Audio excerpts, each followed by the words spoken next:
Was it hard? Because this is before startups were cool. So like from your family was a lot of resistance. एक expectation तो था family से कि आप IIT में गए हो तो आप जॉब करोगे. आई न्यू कि अभी बहुत लिमिटेड टाइम है before I get married and have kids, and that is the time I can take risks. Mutual funds will be largely my 90-95% of my portfolio. Right, 2019 was the last best time, when you could have started investing, and the next best time is now to invest in, say, at least 20 to 25 startups to start seeing some money back, because that's the probability of a startup succeeding there. Right? You are basically what your experiences are, right? So I don't classify them as that something bad happened.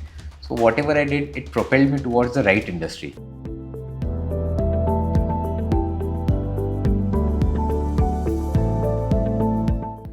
Hello and welcome to Let's Mint Money with Grow Mutual Fund. Varun Gupta, CEO of Grow Mutual Fund, joins us today, and he's actually a serial entrepreneur, and that is what makes his journey as an investor even more interesting. So we'll delve into how he has evolved as an investor, what his current portfolio looks like, and his approach towards life's big decisions, the rent versus buy debate, the retirement debate, planning for your kids. Varun, welcome. Thank you, Neil, for the invitation to the show, and looking forward to the discussion. Thanks, Varun. So can you first give us a bit of a background of your career? Yeah, so let me start quickly, right out of college. So I graduated in 2010. I did my engineering from IIT Madras. Right out of, from college itself, I was into startups. I started a startup in the last year of my college, which I continued for, let's say, about a year after I finished my college. Then I left that startup because, at that point of time, you needed money, and there are other life decisions also which needs to be taken. Was it hard? Because this is before startups were cool. So like from your family was a lot of resistance that, hey, why aren't you joining an MNC? What's up? हाँ, देखिए, एक expectation तो था family से कि आप IIT में गए हो तो आप जॉब करोगे, और वो that craze was always there, right, that people from IIT are getting placed in high paying jobs. So that expectation was always there.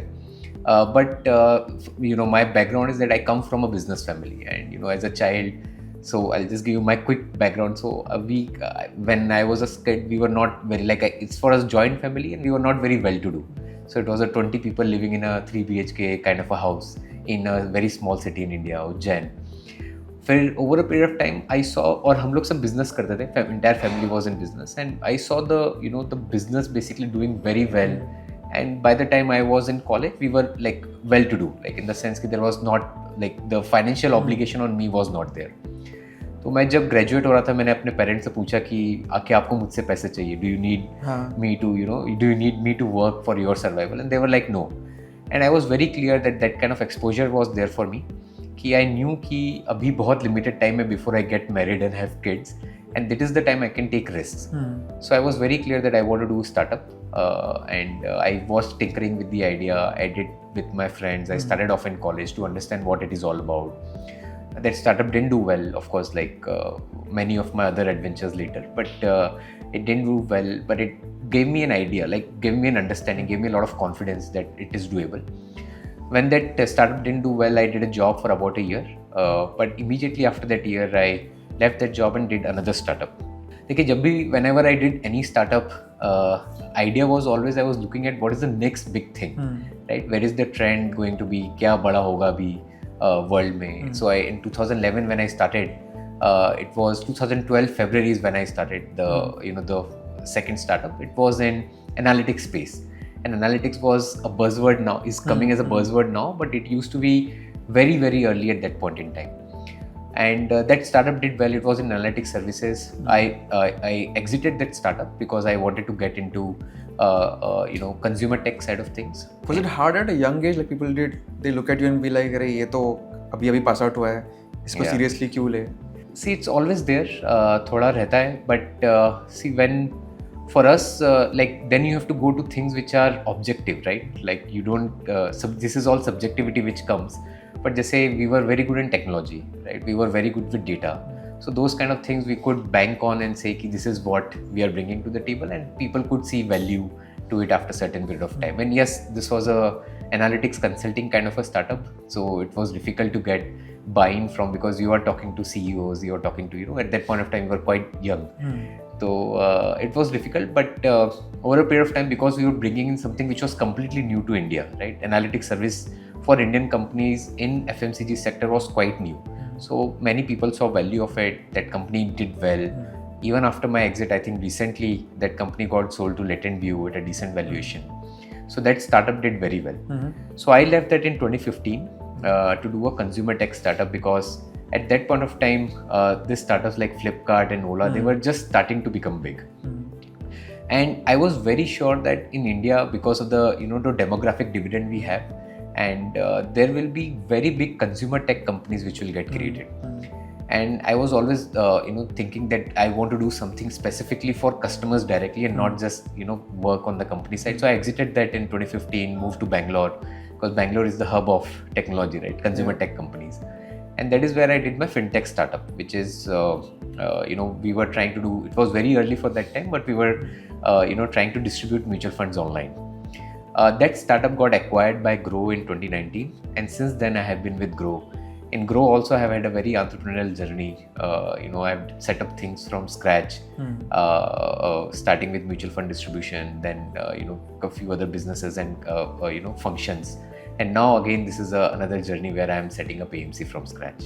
In a sense, you're a startup within a broad organization. Yeah, so that is one good thing about Grow, that we work in what we call as pods. So where that is very independently, some businesses are running. So there is mutual fund distribution, there is stock broking, there is credit, and then there is AMC, which is running as a separate pod. And you get to do experimentation, you get to understand customers very deeply and solve for them, depending irrespective of what is happening in other functions, right? So that is the advantage of working in a startup. Yeah. Right. So how did it affect you as an investor? Did you think that you should keep some money aside? अगर ये नहीं चला तो ठीक है, rainy day के लिए है. See, I have had a very very different investing journey versus what a traditional investor has. I honestly don't recommend to young people to follow that kind of. I was very indisciplined. So in a way that I started investing disciplined way in the markets only in 2019, which is 9 years after my college, after graduation. And that is one regret I have, and which I advise now to young investors, to start investing very early and don't wait for time to pass, because we all know that compounding happens only after after you have accumulated a certain corpus. Right. So for me it was indisciplined, because I was always going all in and saying that this is the next best thing, and let me try to create something here, right? So early days in analytics, then in fintech. So I got lucky in a way that one of the bets worked out. Both bets worked out, but like one worked out very well. We know where Grow is serving millions of customers now, and but I don't advise, because the chance of success is very low, right? It's less than 1%, as we all understand. So now, and I also did a couple of financial mistakes early in my life, right? Like after my first exit, I had some cash, so I ended up buying a couple of real estate, investing in real estate, because real estate was the the big thing at that point of time, where you would generate some very decent returns, and all this news keep coming ki 10 lakh ka liya tha aur 50 lakh mein bech diya. I got swept in that, and I invested in a real estate in Gurgaon at the peak of it, right? And there is one mistake which I think I could have really avoided, because it completely took away my liquidity, completely took away my risk-taking capabilities for a very long period of time. So was it under construction? Did it get delivered? No, so it was almost ready for possession. But what happened was that real estate carries inherently a lot of risks with it, right? There is, even after you have taken it after possession, even after lawyer has vetted everything, there is always the risk of some litigation which might be happening, and which is exactly what happened in this, right? So there was a larger litigation on which this society also became a part of, and while you could live in it, but I moved to Bangalore, so I couldn't live there anymore. But you can't sell it, or you can't transfer it to anyone else. So, and but you're able to rent it out. I was able to rent it out, yeah. So, but rent is you don't invest, like rent is like what 2% is what at max you will get, right? So it's basically from a risk reward scenario, and from the kind of what you could have done with that kind of money, it was definitely a bad decision for me. But it took me a lot of years to basically rectify that. I bought it in 2013, and it's 2020 is when I ended up paying the entire loan back, right? And 2020 is when and there was a long period of time where I didn't earn any money, right? Because I was setting up my startup, but I had to keep paying the EMIs, and I had to pay it from the exit which I took at that point of time, which I invested. So I never really could, invest in a very disciplined way in the early stage of my career. And only now, in the last 5 years is when I started doing SIPs properly. Right. So one reason was that because you had to keep paying the EMIs, you couldn't really yeah. buy and forget. You couldn't invest for the long. Yeah. So I couldn't say, okay, 100% will be in equity, because this was the right time to invest in equities. Like 2014 was was the best time. Yeah. But I could keep only say 80%, 20% in equities, because I had to keep paying the EMIs, and I had to access to that cash because I was doing my startup. Yeah. So I need access to that cash. So I couldn't really utilize the potential at that point in time. Yeah. But in hindsight, if you think back to your thoughts in 2014, did you see it as a kind of bottom, like an amazing time to buy? Because I had that issue, like I wasn't sure if that run up was going to sustain. Yeah. So see, nowadays, now after learning, and I'll then answer that question in a more holistic way. See, you are basically what your experiences are, right? So I don't classify them as that something bad happened. So whatever I did, it propelled me towards the right industry, right? So after facing that kind of an issue after buying a house, I realized that most of the people fall into this trap in India. And that is where I said, what is right for people when I was starting? I started from this fact that what is right for people from an investment point of view, and that is what I want to take it to masses, because financial literacy in India used to be very low. Now it has increased to a certain extent. So what I have realized after getting into this industry, after investing over a period of time, that you should never look to time the market. Right? It's almost impossible. There are times where you can clearly see that markets are trading at a premium. For example, right now, but you will never be able to guess where a particular fund or an index where I want to invest is what is the future potential of that, unless you are tracking the markets daily. Correct. The right way to invest in equity is via SIPs, and if you have lump sum, then do STPs via from debt to equity. Otherwise, I don't think that you should ever look to time the market, especially if you are a mutual fund investor. If you're a stock investor who tracks the market daily, is able to understand the inherent value of a stock, and is able to take very informed calls like a fund manager, then you can maybe invest in stocks. Right. So now let's come to your current portfolio. Yeah. If you can first give me the equity, debt, gold, real estate split. Yeah. So currently, see, it's a little skewed because I recently bought a house, not for investment. Again, as I said, after learning from my mistake, I realized that real estate is only for living. So I bought a house recently for my family to settle in. And so because of that, it's a little skewed right now. But on a general basis, I would say that I keep about 70% in equity, about 10 to 15% in debt, and about 10% in gold, and 5% in some kind of international investment, international bonds. When it was allowed is where, into the US stocks is what I would end up investing. Right. Do you do startups as well, since you've... Yeah, I do. So it was, again, because there was a big financial decision of me buying a house. So I have invested in about 3 startups. I did, as an angel, I invested in 3 of them, but right now I'm not doing it actively. But otherwise, I would like to, within a year, I would like to start back again. Right? I believe, not from just, but there, again, even if I start investing there, I will not keep more than 5% of my assets there, because it's very risky, right? You don't really know what can work. I have met a lot of angel investors who never got to see their money back, right? And for you to see their money back, you have to really diversify. You have to invest in, say, at least 20 to 25 startups to start seeing some money back, because that's the probability of a startup succeeding there, right? So I want to do it, but I will probably not invest more than 5% of my assets there. In terms of returns, have you looked back and seen what kind of returns you got from the different asset classes or overall? Yeah, so my overall CAGR from 2019 to now is close to about 17-18%. Largely, of course, because of major equity allocation and the bull run which we are seeing. Overall, see, I don't look at a very, trying to beat the market or trying to generate 50% kind of a return. My thought process is very straightforward now. It's more about where we have the comfort.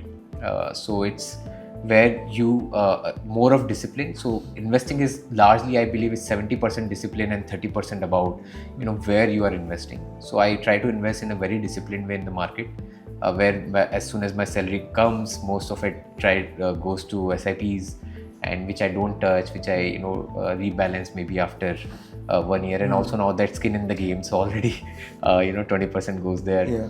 So I more focus on discipline rather than what kind of fund and looking at the returns, because I am sure that over a period of time, like long period of time, returns probably get normalized. That delta of 2-3% is not something which I am looking for.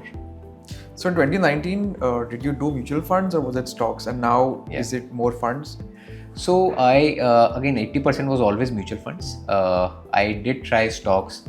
It was a good time to buy stocks 2020 because of the market crash. Some stocks get good, good buying opportunities, and it was very clear. Otherwise, I'm a core mutual fund investor. I believe in the fund managers are much better positioned for them to generate alpha and to manage your funds than you can do for yourself. But what I have started doing now, and which I think might be suitable for a lot of investors, is that I have started managing a core portfolio where I keep only diversified funds. But apart from that, I have started taking satellite portfolios, start taking bets on some very specific themes. See, now, as I said, right, I come from a startup world, and for me, I always look at the next big trend, right? And earlier the idea was, because I didn't have money to participate in the next big trend. And now, after you have created some kind of wealth for yourself, the best way to participate is to basically invest in it. So I invest in some big trends which are happening. For example, EV is a very big trend where we all can see it's there is a fundamental change which is going to happen in the way people travel. So EV is something which is a part of my satellite portfolio. Defense is something which is a part of my satellite portfolio. So I have started diversifying along with keeping a core portfolio, maintaining a satellite portfolio. Very recently, I would say about 3 years back, is when I see that this kind of things investor can also do to create more excitement about their investing, right? Otherwise, investing is very boring in a way. Yeah. Now, there's been a massive mid and small cap rally in the past couple of years. Yeah. Did you shift towards mid and small cap, or now how are you positioned? No, not really. As I said, I focus more on investing. So I am largely initially. So I'm more of a when I'm investing, I'm very moderate risk. I'm not positioned towards a very high risk side or a low risk side. So I was investing more in multi-cap funds and more in the flexi-cap sides. And I had some allocation to pure small cap fund, which is going as usual. I have not really changed. The only asset allocation change which has happened is probably because the small cap and mid caps have had a rally, and multi caps and flexi have done an average kind of return closer to benchmark. So that is where it has done. I have not gone and changed any asset allocation for my funds. So now, if you had to think of the breakup between large, mid, and small, what would it be? So I would say roughly about 40% will be in large out of the equity portfolio. About 30% will be in mid, and remaining about 30% will be in small cap for me. Yeah. And when I say small cap, I'm talking about small and micro cap, like the long tail of funds. Of course. And mutual funds as a whole would be 80% of your equity. So keeping the real estate aside, because real estate is where the majority is, mutual funds will be largely my 90-95% of my portfolio right now, where I'm talking about all equity, debt, gold and international. Yeah, it will be about 95%. I don't invest in stocks anymore. Also not allowed to. Yeah. So coming to your home buying, which has greatly skewed your portfolio now. There's this whole raging debate about buy versus rent, and you bought in Bangalore, in a place where a lot of people choose to rent as well. So did you evaluate both options? What was the... Yeah, I did. So see, I would say that buying a home is a, this is not, for me, it was not an emotional decision. It was a very practical decision. So, earlier I used to buy a home for investing, which was very foolish of me, to put it in a very simple way. But now, see, I have two kids. One is two boys, 7-year-old and 1-year-old, and what I thought that they should have a stable life, right? That was my priority. So I was constantly looking at, and renting in Bangalore is not really easy, right? Especially with the rents going high and the issues which we keep facing. So I decided to buy. The society in which I was staying was good, and so I got a good deal. And right now, of course, the real estate market is at its peak in Bangalore, but there are good deals available. So if you can get a good deal, and your purpose is to reside there and not for investing, I thought it was good for me. So I went ahead and bought. But a general rule of thumb which I have seen while buying a house, so what has started happening in the industry, or the general thought process which people propagate, is that do 20% down payment and take 80% on loan and then buy a dream house. Correct. I do not subscribe to that philosophy at all. Okay. What I believe in is that you should do 80% down payment and take 20% on loan. Okay. Don't involve yourself in debt, and it will just take away your freedom, just take away your liquidity for a very long period of time. Yeah. So I decided a house which was good for me, where I could pay 80%, my family can reside. So this is how I came up with the idea. Otherwise, purely not from an investing perspective. Right. And then the fact that the market had rallied meant that you could take money out of stocks, out of mutual funds, and put it into buying the house. Yeah, that is there. So for all of us who have been market participant have been blessed in the last 2-3 years, who have done disciplined investing and not taken out money.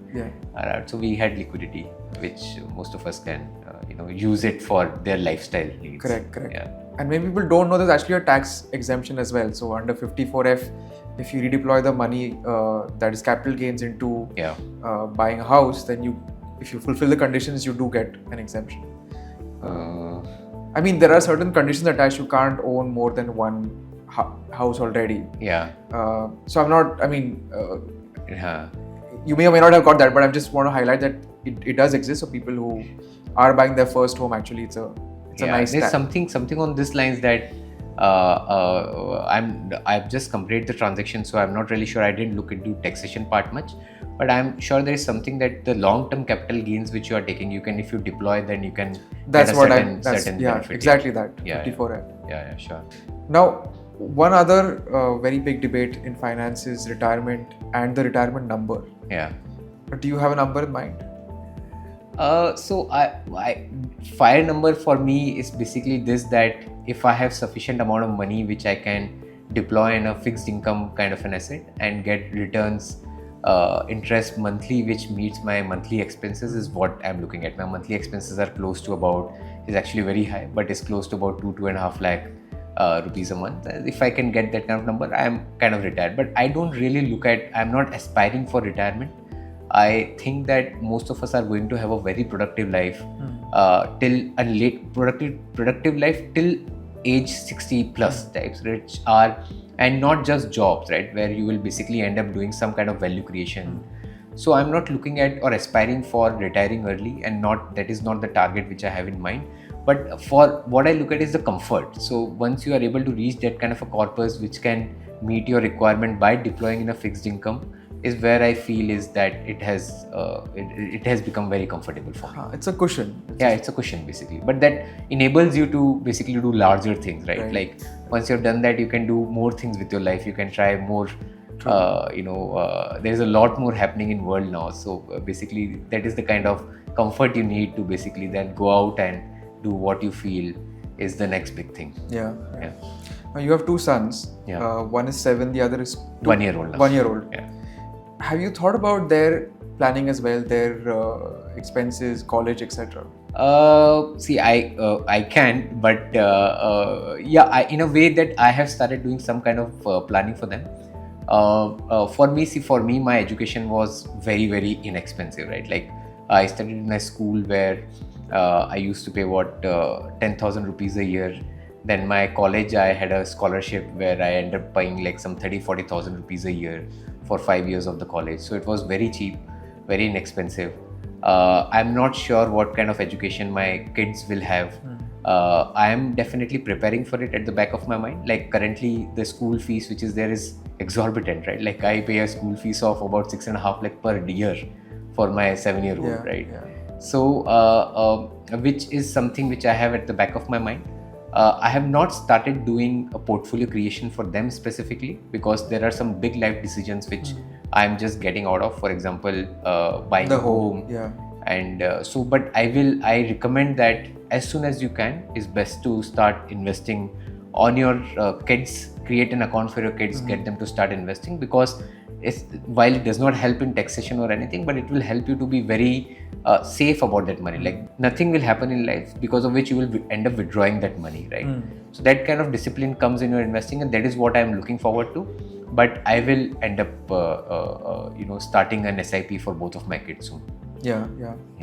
Do you do other products as well? Public Provident Fund or NPS, for example? Yeah, but it's quite small, right? Like for example, PPF is just 1.5 lakh rupees a year.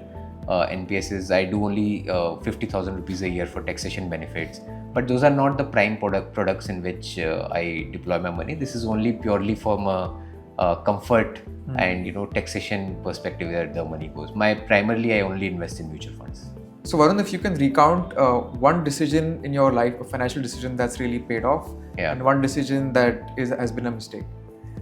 So what really paid off, that I started investing at the right time. Though I started investing late, after I graduated, but I started investing at the right time. 2019 was the last best time, when you could have started investing, and the next best time is now. But I started just before the market crash, and a lot of disciplined investing which I did saw many folds returns, which has helped me now to take big decisions in life now. The failure are quite a few. The biggest mistake which I did, I would say, is buying a house very early in my career, and buying it on loan, like about 50% was it on loan. So I don't think that is the right decision for anyone. There are a lot of risk which gets associated with buying a real estate litigations and physical location. You are not free to move around and explore opportunities, right? So those kind of things. The other thing is also started investing very late. So 2019 I started investing in a disciplined way. If I could have started in 2014 or something, it could have been a very different ball game. But these are the two regrets which I carry with me. Fair enough. Varun, thank you so much. Thank you so much for your time.